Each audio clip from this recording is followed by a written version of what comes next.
Welcome to part 3. I am so excited about this. We've only put out one episode so far where I said that I needed your help. Didn't even have the help icon back then. And already in week 2, episode 2, I'm not only speaking to a pro, but a golfing legend.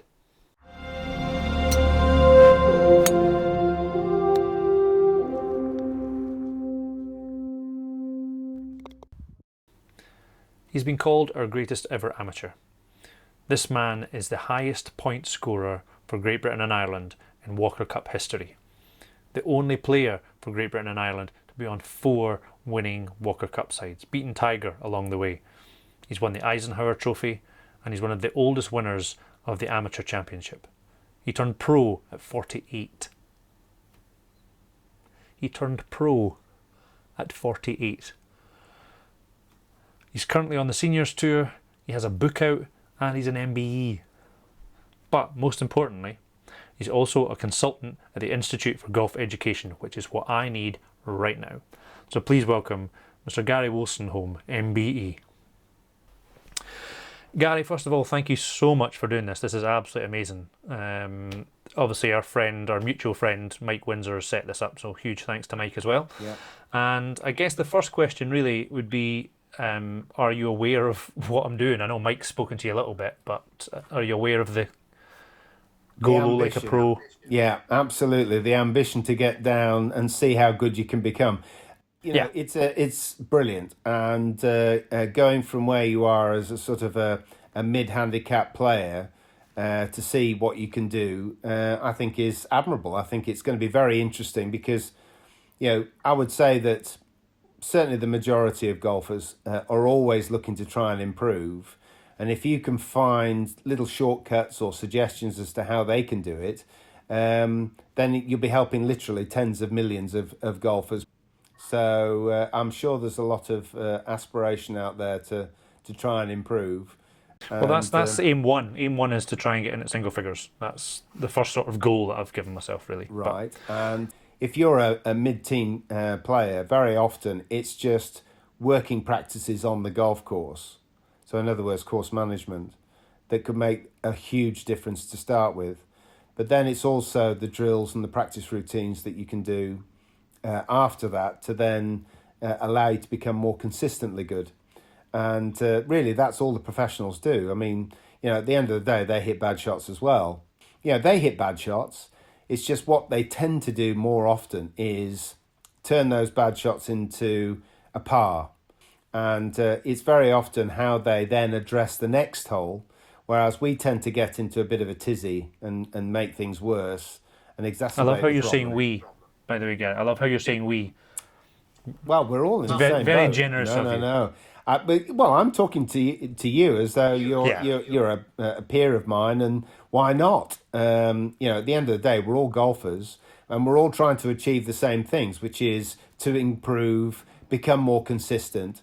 And the only way you do that is by those good working practices on the golf course, good course management, and those drills and practices that you do when you're practicing before a round or in between tournaments. And those things can make a massive difference to, how consistently good you become.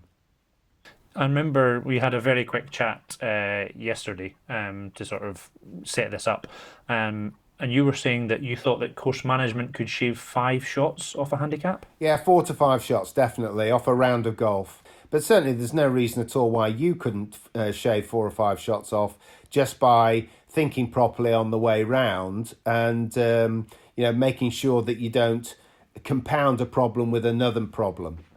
So playing percentage golf, really, it's not always a driver off the tee, as an example. It's also looking about where the flag is, and then if the flag's tucked in on the left side of a green, not to go for the flag, but just go for the middle of the green. It gives you a much greater margin for error. More often than not, I would suggest in pro-ams, the biggest bugbear for me is trying to get people to understand that they don't hit 100% shots all the time. And, these are just little things that you tend to pick up as you're going along. But it's just amazing how an amateur would expect to hit a ball the perfect distance, 9 times out of 10, and they don't. So in a nutshell, is that literally a case of play safe? I would say play percentage. Take 1-2 shots off a round of golf for you. What I've called the program is, go low like a pro. And in terms of what I'm doing training wise at the moment, I'm pretty much putting in my living room, Yeah. trying to get to the range, a bit of chipping in the back garden. What would I don't know. This is the big thing, was I don't know how a pro trains. So do you want to just maybe explain a little bit about how you would train sort of in this time of year? Well, certainly, if the weather's inclement, then it makes it very difficult to be able to do too much outside. And obviously, putting's the obvious one. And invariably, most players are not good enough at putting. Then it's about, how can I practice my chipping? Well, again, you don't want to be smashing the best porcelain or anything. And just practice your chipping into the sofa.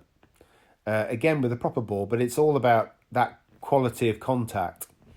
And you can learn that actually practicing in your living room without necessarily having a specific target, you improve your quality of your strike. And it's just because you're keeping your eye on the ball at contact rather than looking up that split second too soon, which then causes a thin or a duff or whatever, less consistency when you're out on a golf course, because there's always that will to want to see where the ball's gone as soon as possible. And that's the worst thing you can do, because a lot of the disciplines from one aspect actually work very well for others. So keep your head still with putting, keep your head still with chipping. And in fact, it works right the way through to the driver. But these are things you can practice indoors. Putting in particular, that's the easiest one. And then you practice your 6-footers to the extent where you're pretty confident you're going to make putts. That will lower your handicap massively. How long should I spend putting? I think you need to have a routine where it's included every day. And it doesn't have to be for a huge amount of time. The discipline of pressure putting, and the pressure came from having to do a discipline for a long period of time, and knowing that towards the end of that discipline, if you missed, you had to do it all over again. What I would suggest is that you do them in circuits of holding 10 in a row. So if I was to put, obviously I'm working my way through this plan. It's going to be a year-long's worth of training. Yeah. We've talked about how the weather's not great and everything just now. Without maybe specifying how long each week, then some sort of training plan. So I am doing some some putting practice. I am doing some chipping practice. I am getting to the range. Luckily, I'm in Scotland right now, so I can go and hit some balls. When the weather's a bit better, I am allowed to go and play on the course. Just in terms of like a program, if you like, I just want to make sure that I'm saying I'm training like a pro, but I have no idea if I'm training like a pro. So just in terms of what I want to try. You need to have the discipline of a routine. So basically, your routine normally will start with chipping and putting, particularly putting. So you can work on that, and that's something that you can do more than anything else. And to be honest, you can't do enough. Then it's maybe chipping, but get a mat, and then you chip into buckets of water. So you can get larger or smaller buckets at different ranges. And literally, it's just about landing the ball in the bucket. And the idea of putting the water in is it gives the bucket stability, but it also then doesn't bounce out. So you can tell very quickly as to whether you're actually then chipping the ball the right distance, which is absolutely a must. But these, again, things that you pick up, and it's about trying to work out that feel, the lovely buttery feel that when you're chipping in the garden off the mat, you get this texture of feel that you barely feel the ball on the club face. And then you know that you've made that good contact. But and then the long game is the hardest one, because sometimes you just don't have the space.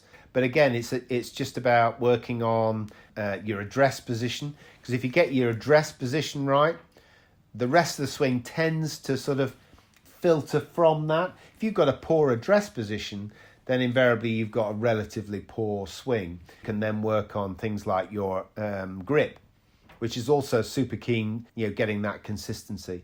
So if your address position's square and your grip is good, then more often than not you'll hit more good shots. So quick ballpark then, how many hours a day or a week putting, and how many balls at the range?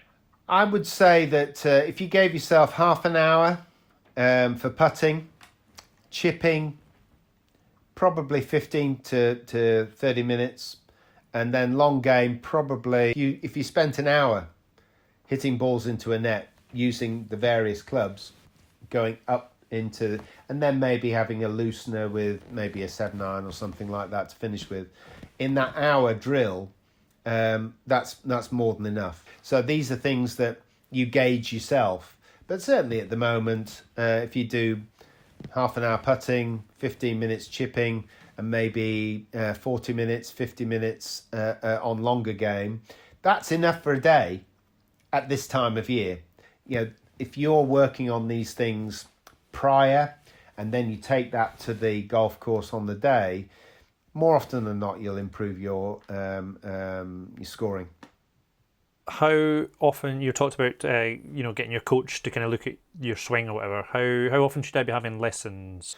Well, again, come the spring, round sort of March, April, if you had 2-3 lessons per month, which actually doesn't sound, well, it sounds a lot, but in actual fact, it isn't that necessarily. You can normally book a series of lessons with the pro for a fixed amount. So it might be 6 lessons. And you have those through March and April. And then you may want to add to that a little bit if you're working on something that perhaps you're struggling with.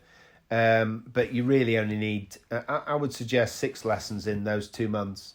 You can gauge it yourself, but you can talk to the pro. The pro's obviously going to want you to take more lessons, obviously. But in realistic terms, I would say 6 lessons in 2 months. With regards to the physical side, sort of keeping your body in the right sort of condition. That's really important. Stretching, particularly for hamstrings, which are the key as far as most golfers are concerned.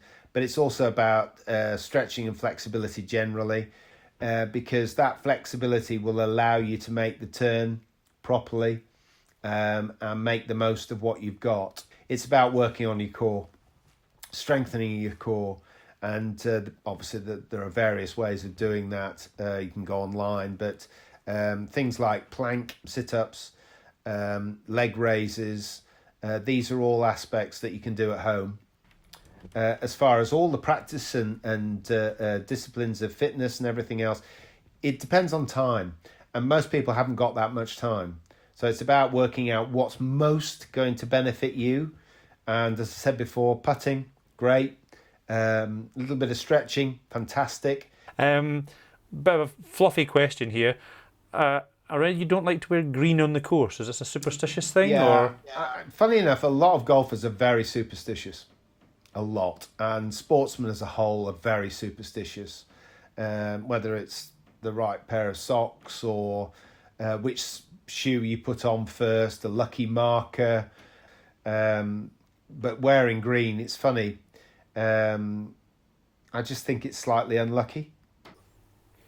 That's absolutely fair enough. I mean, I don't like wearing green ever. So I have one green t-shirt, and it's because it's from Augusta, and I felt it had to be green. I have got a green coat.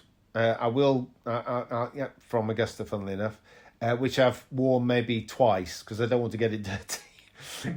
It's silly being superstitious, but if you can make it work to your favour, then it's a real benefit. I mean, thank you so much for doing this. I mean, hopefully we'll, fingers crossed, get to chat again at some point, maybe throughout the year. Yeah, fine. That'd be amazing.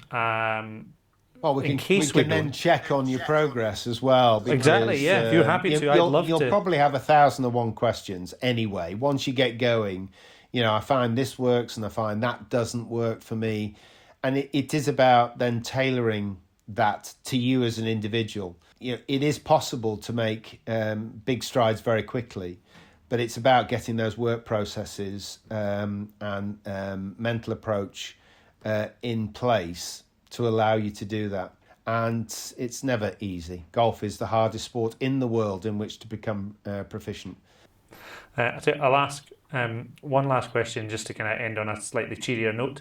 I know you're a big film fan from your website. Yeah. I'm a huge film fan as well. You may have noticed in the programme so far, I've got lots of little film references creeping in left, right and centre. So what's your favourite film? And I will try and get a little silly film reference in over the next couple of weeks for you. Okay. Well, it used to be Lawrence of Arabia, and then it became Pulp Fiction. And I loved Pulp Fiction. I just loved the intertwining of all the stories and everything else. So, they're certainly two of my favourites, but I'll be amused to hear what you've got to say. Well, I'm sure I can come up with something for you. Just keep an eye. I'll give you a wee... I'll definitely do that. Brilliant. Well, thank you so much again. It's been an absolute pleasure, pal. I appreciate it so much. My pleasure. Not at all. All the best, Good pal. luck. Thank you. Good luck. Thank you. Take care. Okay.